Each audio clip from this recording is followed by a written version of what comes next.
오늘 말씀은 이 궁극적인 백신이 발견됨이라는 제목을 가지고 함께 임팩트 데이 전도 영상 시리즈 세 번째 말씀을 함께 나누도록 하겠습니다. 지난 주 중에 저는 이 여러 경험을 하는 중에 특별히 백신 2차 접종을 했고 그 가운데 후유증으로 한 이틀 정도를 이렇게 저는 예외일 줄 알았는데 예외가 아니더라고요.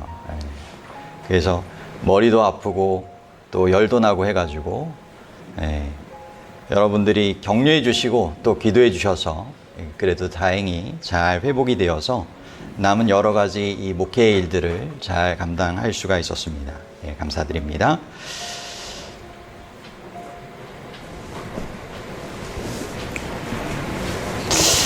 오늘따라 조금 기계 이쪽이 불안정한 것 같습니다.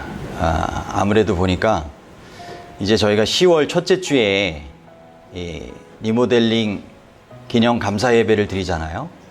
그때가 되면 모든 게 다 시행착오를 거친 다음에 안정적으로 잘 될 수 있지 않을까. 그래서 지금도 열심히 연합해서 이렇게 도와주신 것 진심으로 감사드리고 또 남은 자녀의 여러 가지 일들을 위해서 또 몇 분이서 열심히 또 애를 써서 이 뒷마무리 하고 계시는 분들이 계십니다. 위에서 이렇게 기도와 격려를 좀 해주시길 바라고 여러분들에게도 기념 감사 예배 전에 함께 또 도울 수 있도록 뒷정리하고 또 청소하게 되는 그런 부분들을 코로나 상황이지만 저희가 지혜롭게 또 함께 협력하여서 그 모든 일들을 좀 잘 하면 좋겠습니다. 그때 함께 도와주시면 좋겠습니다. 네, 여전히 여러분 화면이 안 보이신 거죠? 공을 들여서 화면을 준비했는데 네. 일단은 진행을 해야 되겠죠? 진행을 하겠습니다.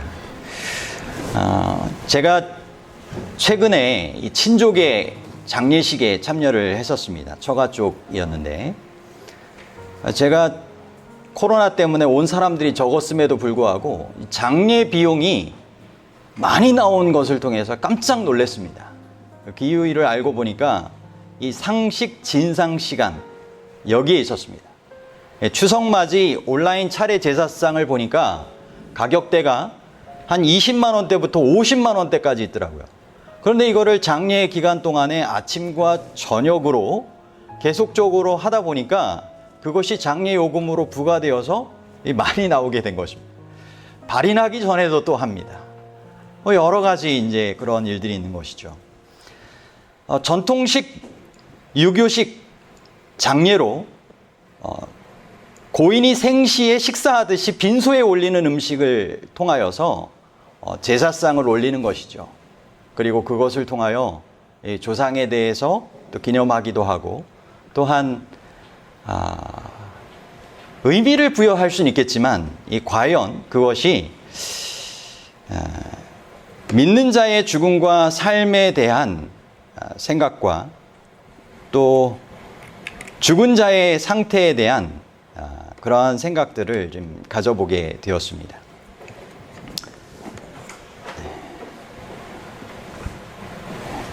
저는 그대로 오늘 진행을 하기로 마음을 먹었습니다. 네. 코로나 여러분 실시간 상황에 대해서 여러분들이 처음에는 관심이 많으셨을 거예요. 저도 이 중국을 통해서 처음 확진자가 막 한국에 들어오면서 숫자적으로는 한 10명대 또는 그 이상으로 막 할 때에는 상당히 관심 있게 살펴보던 그런 내용들이었는데 지금은 어느덧 이렇게 많은 그런 무감각해지는 그런 상황 가운데 있죠. 하지만 전 세계적인 상황을 지난 목요일 일정으로 오전에 제가 살펴보니까 전 세계적으로 222개국에 감염이 되어서 누적 확진자는 2억 2,735만 명, 누적 사망자는 467만 5천 명 정도가 되었습니다. 한국의 누적 확진자는 27만 9천 명, 그리고 누적 사망자는 2,386명입니다. 그러니까 생각보다 누적 사망자 수에서 제가 조금 놀라게 되었습니다. 하루에 한 6분 정도가 사망하기도 하고 그래서 누적 사망자가 그만큼 많이 있게 되었다라고 하는 것이죠. 그렇다 보니까 전 세계적인 연구소와 대학 의료센터에서 코로나19 백신을 만들기 위하여 엄청난 재정을 투자하면서 공을 들여서 백신을 개발하였습니다. 앞다투어서 이 백신 개발 및 접종을 각 나라 정부의 주도하에 추진하고 있는데, 그러한 개발된 현황을 좀 살펴보니까 아스트로제네카라고 하는 이 제약회사가 이 영국에 있으면서 함께 연구소와 함께 백신을 개발했는데 약 12조 6천억 원이 투입이 되었습니다. 2021년 이내에 30억 회분이 공급될 예정이고요. 화이자라고 하는 미국의 제약회사는 독일계 연구소와 함께 협력하여서 약 3조 4,200억 원을 투입하여서 2021년 이내에 20억에서 30억 회분을 제조를 예상하고 있답니다. 왜 이 10억 회분이 조정이 되느냐? 그만큼의 수익을 내고 있다 보니까 어떻게 해서든지 생산량을 늘려보기 위해서 지금 부단히 애를 쓰고 있는 것입니다. 이 모더나라고 하는 이 미국의 백신은 약 2조 1,800억 원이 투입되어서 2021년에는 6억에서 10억 회분, 2022년에는 14억 회분을 생산할 목표로 진행 중에 있습니다. 얀센이라고 하는 백신은 벨기에 제약회사인데 이스라엘 연구소와 함께 협력하여서 약 1조 940억 원을 투입하여서 2021년에 10억 회분의 생산 목표를 가지고 진행하고 있습니다. 이것은 특이하게도 1회분만 접종하면 된다라고 하는 특징이 있죠. 그 다음 후발주자로 나서게 된 노바백스 백신이 있습니다. 이것은 이 미국에서 추진하고 있는 일인데 약 2조 8천억 원을 투입하여서 식약청에 긴급 승인을 신청을 하고 있고, 이것은 기술 이전을 통하여 국내 생산도 추진하고 있는 백신이 되는 것입니다. 그런데 이처럼 백신을 이렇게 개발하고 접종하게 하지만 여전히 그것에 대한 이 효능이 100%가 되지도 않고 일정 기간이 지나면 또 떨어지기도 해서 1차, 2차 접종뿐만 아니라 추가적인 부스트샷이라고 하는 것도 생각을 해보고 있고요. 혈전 문제 및 심근염 등 각종 후유증까지 일어나고 있고, 또는 변이 바이러스를 통하여 돌파 감염이라고 하는 것들도 문제가 되고 있습니다. 그럼에도 이것이 현재적인 상황의 최선이기 때문에 그렇게 백신을 권장을 하지만 여전히 백신의 한계가 있다라고 하는 것입니다. 현재의 엄청난 유행병으로 인한 전 세계적으로 많은 수의 감염자와 사망자가 발생하는 이 코로나 바이러스. 그러나 인류에게는 더욱 치명적이고 우리의 삶을 망가뜨릴 수 있는 또 다른 바이러스가 있다는 것입니다.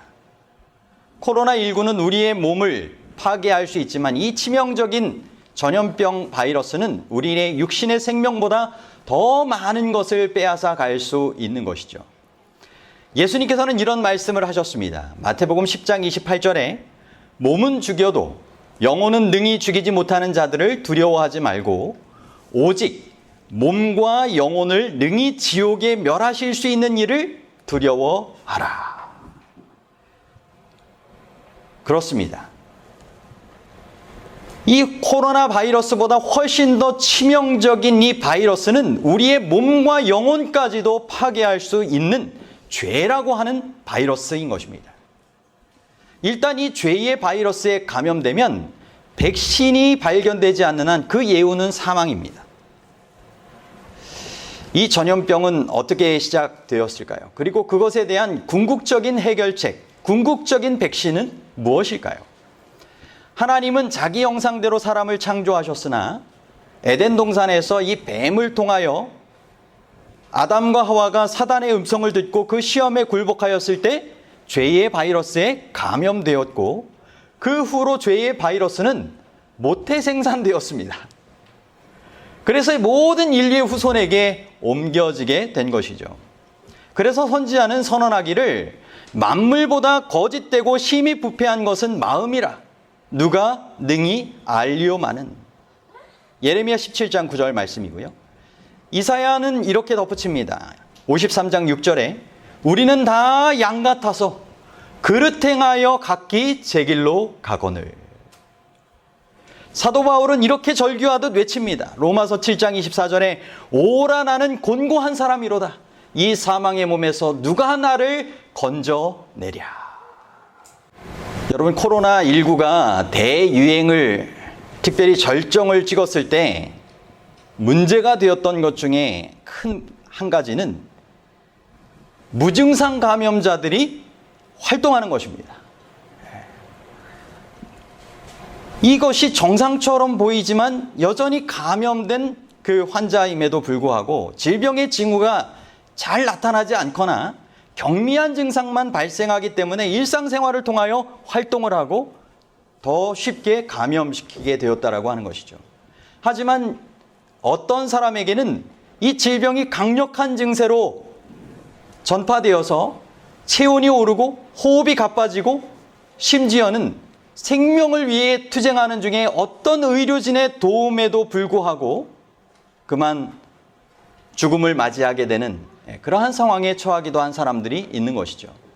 여러분, 죄라는 이 치명적인 질병, 마치 무증상 코로나 바이러스에 감염된 사람들이 있는 것처럼 우리 자신도 모르게 죄라는 바이러스에 감염되어서 누군가에게 이것을 퍼뜨리며 돌아다닐 수 있다는 것입니다. 하지만 코로나와는 다르게 이 죄라는 바이러스는 무증상 감염으로 끝나는 것이 아닙니다.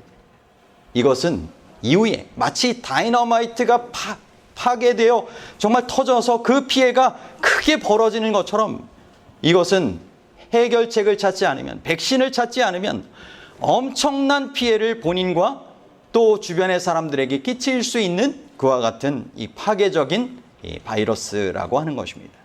그런데 이 죄라는 바이러스에 대한 확실한 치료책이 우리를 사랑하시는 능력 많으신 하나님께 있음에 대하여 감사를 드립니다. 우리를 죄의 소나기에서 건져내실 수 있는 분이 계십니다. 정말 우리의 죄의 바이러스를 처방해 주시고 치료해 주실 수 있는 신성한 의사분이 계신 것입니다. 사도 바울이 앞서 절규하듯이 외쳤던 로마서 7장 24절 말씀, 오라 나는 곤고한 사람이로다. 이 사망의 몸에서 누가 나를 건져내랴. 이 말씀은 이것으로 끝나지 않습니다. 이어지는 25절 말씀에 보면 우리 주 예수 그리스도로 말미암아 하나님께 감사하리로다 라는 또 다른 반전으로 하나님의 역사를 소개하고 있습니다. 죄의 바이러스를 치료하는 신성한 의사 되시는 분을 성경은 이렇게 표현하고 있습니다. 마태복음 1장 24절에 이름을 예수라 하라. 이는 그가 자기 백성을 그들의 죄에서 구원할 자이심이라. 여러분, 죄라는 바이러스에서 구원하기 위한 구원자로 누가 오셨어요? 예수 그리스도께서 메시아로서 이 땅에 오신 것입니다. 이 상황을 대처하시기 위하여 죄의 소굴에 뛰어드셨습니다. 죄의 바이러스로부터 구출할 항체를 가지시고 인간의 문제의 손수 해결자로 오신 것입니다. 모든 치명적인 독이 있는 이 타락한 세상에 와서 사단의 모든 유혹을 정면으로 맞서 싸우시며 사랑으로 승리하셨습니다. 여러분, 예수 그리스도의 십자가는 바로 인류를, 나를 구원하기 위하여 주님께서 이 죄의 바이러스로부터 우리를 구원해 주시기 위하여 해결책을 보여주신 바로 그와 같은 놀라운 장면입니다. 예수 그리스도에 관하여 성경은 말합니다. 베드로전서 2장 24절에 친히 나무에 달려 그 몸으로 우리 죄를 담당하셨으니 이는 우리로 죄에 대하여 죽고 의에 대하여 살게 하려 하심이라. 아멘. 여러분, 우리의 죄를 스스로 해결할 수 없지만 그분께서 친히 나무에 달려 돌아가심으로 말미암아 우리의 죄의 문제가 다 해결되도록 하셨고, 우리는 의가 없는 존재이지만 주님께서 덮어주시는 의, 그리고 의롭게 생활할 수 있도록 도우시는 그와 같은 믿음으로 말미암는 의의 경험을 통하여 영생할 수 있는 삶의 축복을 허락하여 주신 것입니다.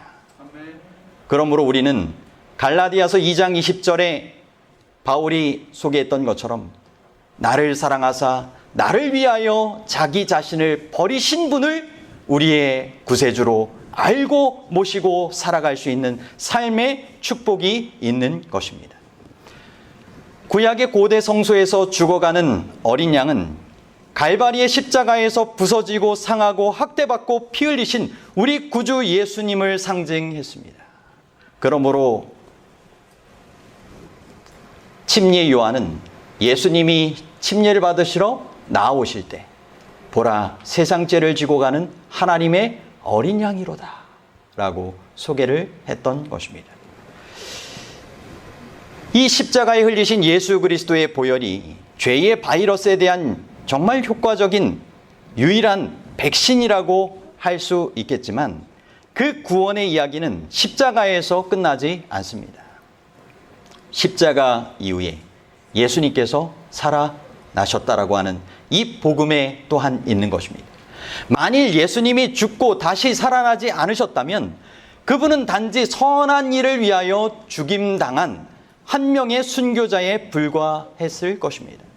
그분이 무덤을 정복하지 않으셨다면 우리는 영생에 대한 산 희망과 보증을 가질 수가 없었을 것입니다. 우리를 온전히 죄 가운데 구원해 주기 위해서는 죽임당하신 그리스도와 살아나신 그리스도가 모두 필요한 것입니다. 부활하신 예수 그리스도께서는 죄의 소나기에서 우리를 구해 주실 수 있는 죄의 지배를 끝내실 수 있는 분이라고 하는 사실을 우리에게 증거해 주고 있습니다. 우리의 유전과 환경과 과거의 실수보다 더 강력한 구원의 힘으로 우리를 구출해내기를 원하시는 것이 바로 부활하신 예수 그리스도의 능력이 되는 것입니다. 여러분, 정말 귀하고 좋은 소식, 예수님께서 문자 그대로 육신이 부활하셨다는 강력한 증거가 있습니다. 마태복음 27장 62절에는 이렇게 말씀을 이어서 설명하고 있습니다. 62절로부터 66절인데요.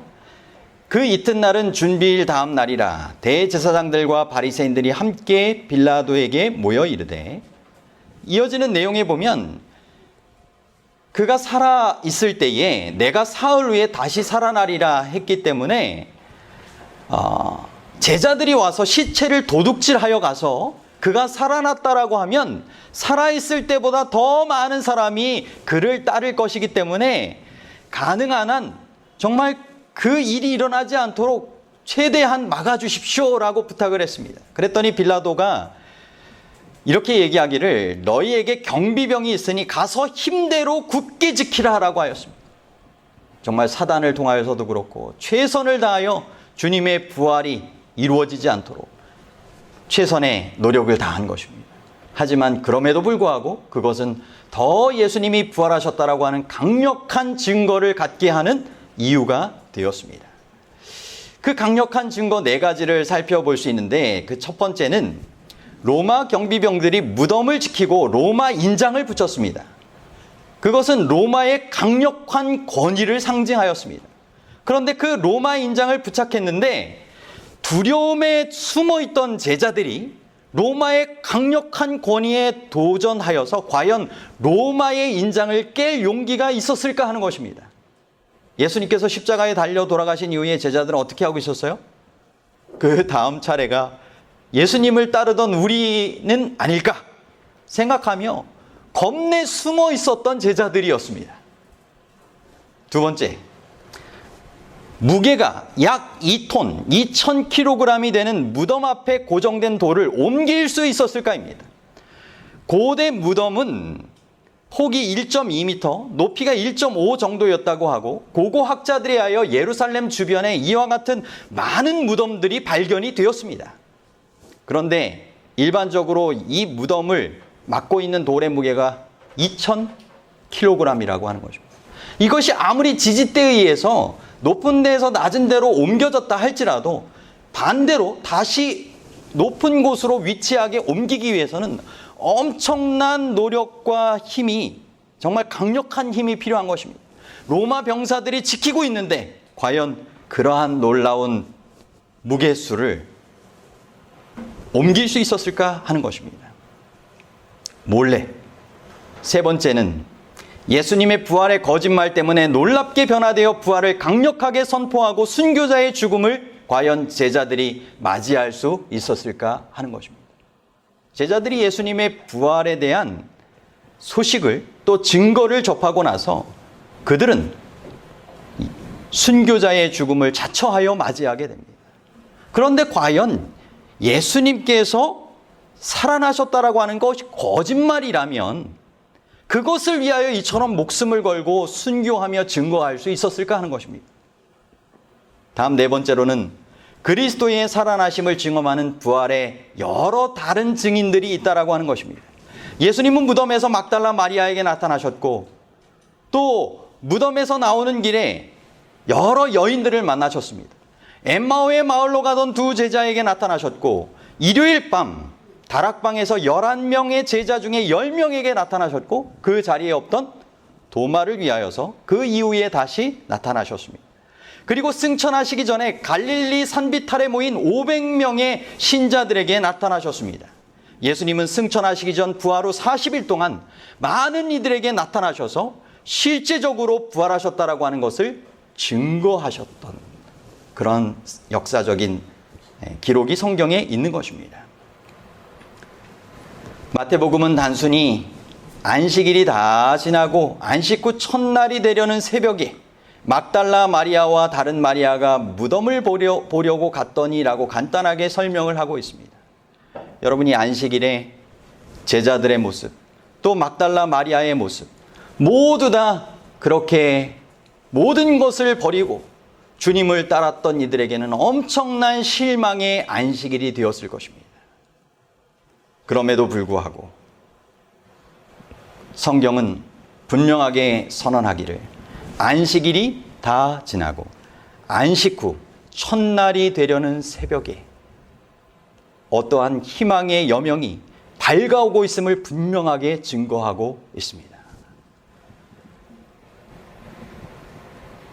여기에 우리가 부활을 통한 확신할 수 있는 영원한 진리가 담겨 있습니다. 어둠이 지난 후에 태양은 언제나 다시 떠오를 수 있는 것입니다. 밤은 낮으로 바뀌게 되어 있습니다.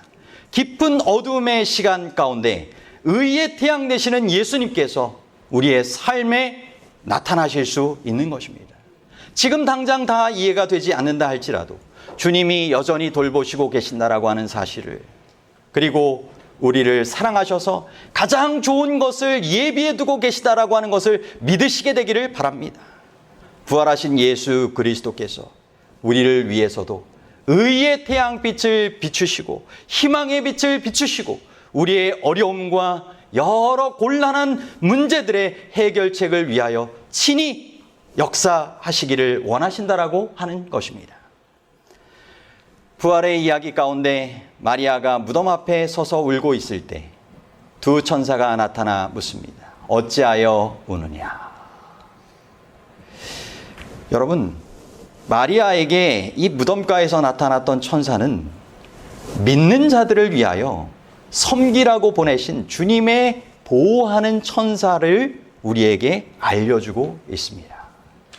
여러분, 초기문집 39쪽에 보면 이런 내용이 있습니다.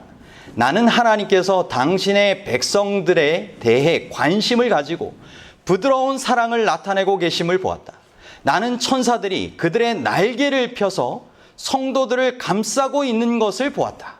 각 성도들에게는 한 명씩의 수행하는 천사가 있어서 어느 한 성도가 낭망하여 울거나 위험에 처해 있으면 그를 항시 수행하던 천사는 그 소식을 가지고 재빨리 위로 날아갔으며 그때 도성에 있던 모든 천사들은 저들의 검은 고소리와 노랫소리를 그쳤다.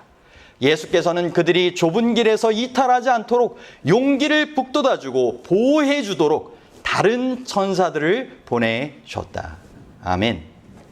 여러분, 이번 추석 명절 동안에도 우리를 수행하도록 하나님께서 보내주신 천사를 통하여 우리의 용기가 새로워지고 우리의 삶을 보호하시는 손길을 경험할 수 있게 되기를 바랍니다.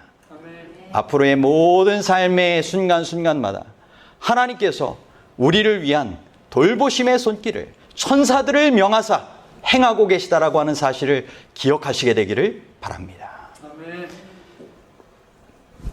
마리아가 이 말을 천사와 하는 중에 예수님께서 부활하신 모습으로 나타나셨습니다. 예수님께서 계셨음에도 불구하고 마리아는 알아보지 못했습니다. 어디서 어떻게 찾아야 할지 여전히 모른다고 느끼고 있었습니다. 예수님이 여전히 바로 옆에 계시는데도 예수님을 찾기 원하여 찾을 수 없어서 애타는 이들이 있다라고 하는 것입니다. 하지만 성경의 분명한 약속처럼 내가 너를 결코 버리지 아니하고 너희에게 떠나지 아니하리라. 두려워하지 말라. 내가 너와 함께 함이라. 놀라지 말라. 나는 내 하나님이 됨이니라. 내가 너를 굳세게 하리라. 참으로 너를 도와주리라. 참으로 나의 의로운 오른손으로 너를 붙들리라. 약속하신 우리 주님께서는 우리의 이름도 마리아야 부르셨던 것처럼 우리의 어려움의 순간 우리 곁에 함께 하시는 분임을 기억하시게 되기를 간절히 바랍니다. 베드로와 야고보, 요한 이 세 명의 특별한 제자들은 예수님의 특별한 장소에 늘 함께 하였습니다. 변화산에도 함께 하였고 겟셋마네 동산에도 함께 하였습니다. 그럼에도 불구하고 가장 부활하신 모습을 첫 번째로 보게 된 이의 특권은 마리아에게 있었습니다. 왜 그 제자들에게 있지 않고 마리아에게 있었을까요? 그것은 마리아는 예수님을 만나고자 하는 가장 큰 필요를 가지고 있었다라고 하는 것입니다. 마치 시냇물을 갈급하여 찾는 이 사슴처럼 갈급한 영혼, 간절한 영혼에게 주님께서 친히 그의 임재의 역사를 깨닫게 하시고 그렇게 주의 도우심을 경험하게 하시는 것입니다.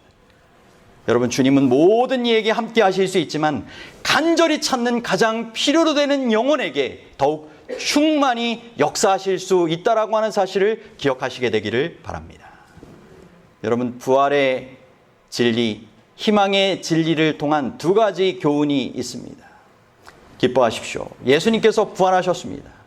첫 번째는 이제 어두움은 사라지고 새 아침이 밝았다라고 하는 것입니다.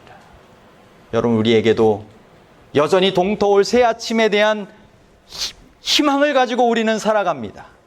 마찬가지로 우리의 일상의 삶에서 예수님 재림하시기 전이라 할지라도 우리의 어두움의 그러한 순간들이 주님 안에서 희망으로 새 아침을 맞이하는 것으로 바뀔 수 있다라고 하는 것입니다. 우리가 밤새 주님을 찾으며 눈물을 흘릴 수 있지만 새 아침에 주님의 임재가 새날에 대한 새로운 생명이, 새로운 도우심이 우리에게 보장되어 있고 사는 날을 따라서 주시는 능력의 공급을 통하여, 은혜를 통하여 우리가 살아갈 수 있게 된다라고 하는 사실입니다. 두 번째는 죽음은 패배했고 생명이 승리했다라고 하는 것입니다. 주님의 무덤은 비게 되었습니다. 이것은 죽음이 패배했고 생명이 승리했다라고 하는 사실을 나타내고 있는 것입니다. 신약 성경에는 예수님이 죽음과 맞서실 때마다 죽음은 패배했고 부활이시오 생명이신 예수님께서 이기신 장면을 우리에게 보여주고 있습니다. 회당장 야이로의 집에서 내가 내게 이르노니 소녀야 일어나라 말씀하셨습니다. 부모 가슴에 묻게 되었던 사랑하는 믿음의 자녀들이 그날 아침 다시 깨어나 부모님의 품에 안겨 주님을 기쁨으로 맞이하게 될 때가 분명하게 이르러 올 것입니다. 나사로의 무덤에서 예수님께서는 말씀하셨습니다. 나사로야 나오라. 무덤은, 죽음은 예수님의 친구를 붙잡아 둘 수 없었습니다. 이 땅에서 예수님의 친구로 신실하게 살아온 우리의 사랑하는 믿음의 가족들, 사랑하는 그러한 형제 자매들, 주님께서 그 이름을 호명하실 때 무덤 문이 열리고 다시 일어나게 될 것입니다.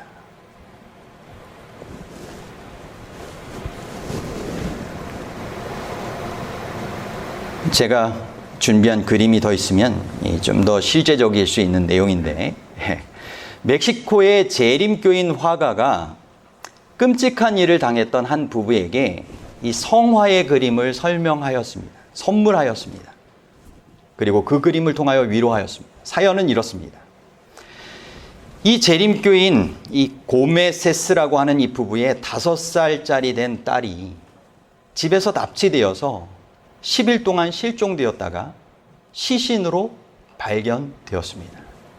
이 소식을 들은 재림교인 화가가 어떻게 위로할까 성령의 감동에 따라서 그의 영적인 은사를 가지고 성화 그림을 그렸는데 부활의 날 천사들에 둘러싸여 예수님을 만나는 이 딸의 모습을 그려서 부모에게 선물한 것입니다.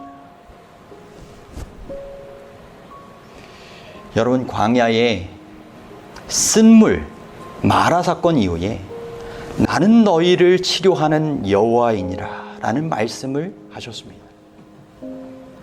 나사로의 죽음 앞에서 이는 하나님의 영광을 위한 것이다 라고 말씀하시며 나는 부활이요 생명이니라고 하는 위대한 진리를 선포하셨습니다.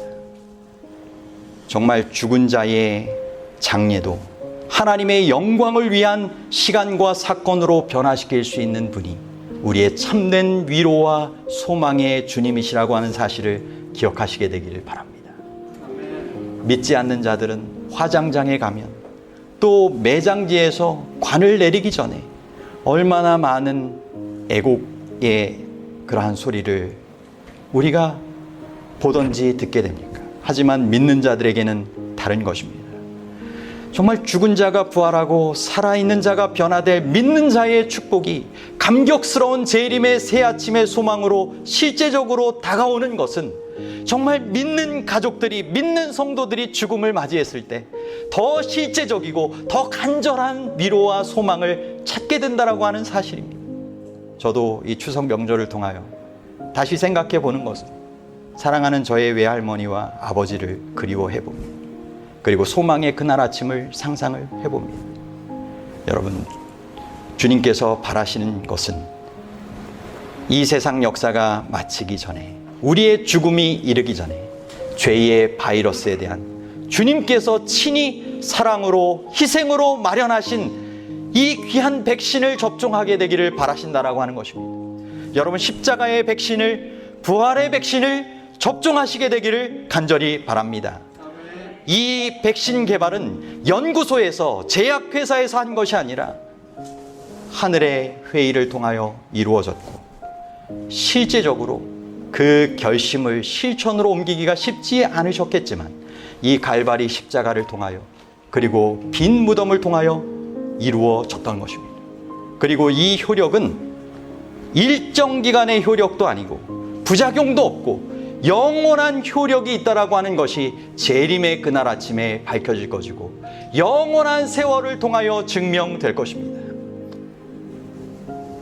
사도 바울이 고백했던 것처럼 오라 나는 곤고한 사람이로다. 이 사망의 몸에서 누가 나를 건져내랴. 제외될 수 없는 이 세상의 사람은 아무도 없습니다. 하지만 우리 주 예수 그리스도로 말미암아 하나님께 감사하게 되는 구원받는 믿는 자의 축복이 믿음의 선택으로 백신을 접종하는 이들에게는 달리 나타나게 될 것입니다. 저와 여러분이, 우리의 사랑하는 분들이 이와 같은 죄에서, 사망의 몸에서, 죄악 세상에서 건져냄을 받고 영생 복락을 누릴 수 있도록 주님의 이 귀한 초청을 함께 나누실 수 있는 이 추석 명절이 되시기를 간절히 바라면서 오늘 말씀을 마치도록 하겠습니다. 아멘.